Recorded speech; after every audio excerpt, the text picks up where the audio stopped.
For Waterfowl Wednesday this week, we wanted to pose a question to you.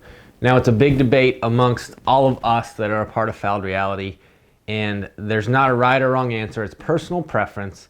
And given the scenario, hypothetical scenario, if you have a bunch of snow geese in a field, a bunch of honkers in a field, or a bunch of ducks in a field, which one are you going to choose? Some of us would most definitely select snow geese. Some would say those Canada geese, those honkers in the field, and others of us would say ducks without question. Like I said, it's personal preference. We are asking you what your choice would be given that hypothetical scenario.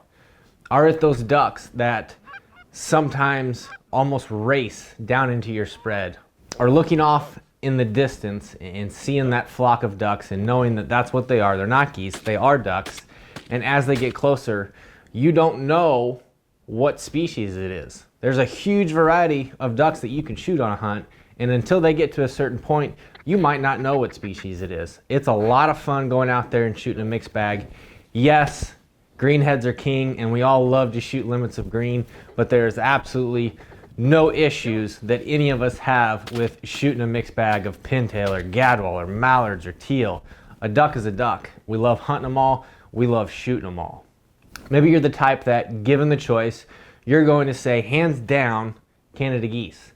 There is something awesome about seeing that large of a bird float into that spread and almost in slow motion backpedal above the decoys.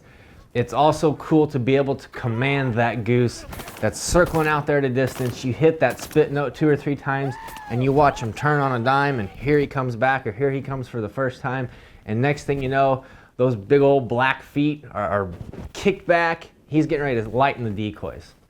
Maybe you are the type, and I don't want to word it this way, but maybe you are a glutton for punishment and you like snow geese.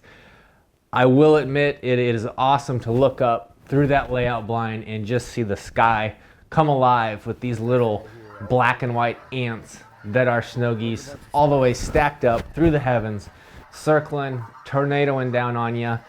With that awe-inspiring sight typically comes a price of setting 600, 700, 800, maybe 1,500, 2,000 decoys, fighting mud, cursing that there is sun, there's no sun, there's wind, there's too much wind, there's not enough wind. In a snow goose hunt, it seems like the stars really have to align for everything to go right, and a snow goose hunter will be the first to say, it's the sun, it's the clouds, it's the wind, it's no wind, it's too warm, it's too cold. There's always an excuse for a snow goose hunter, and I'll be the first to admit I am the first one to raise my hand and say, yeah, that's the problem, no, that's the problem.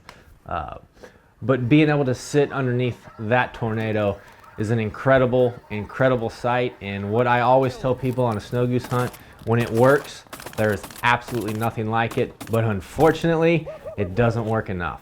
So we're asking you, what is your favorite species to hunt? You like hunting ducks, Canada geese, or are you a snow goose type of person? Leave a comment down below what your choice is. Make sure you like our video. Hit the subscribe button if you haven't done so already. Thanks for watching this week's Waterfowl Wednesday. Happy Thanksgiving tomorrow, and we'll see you next week.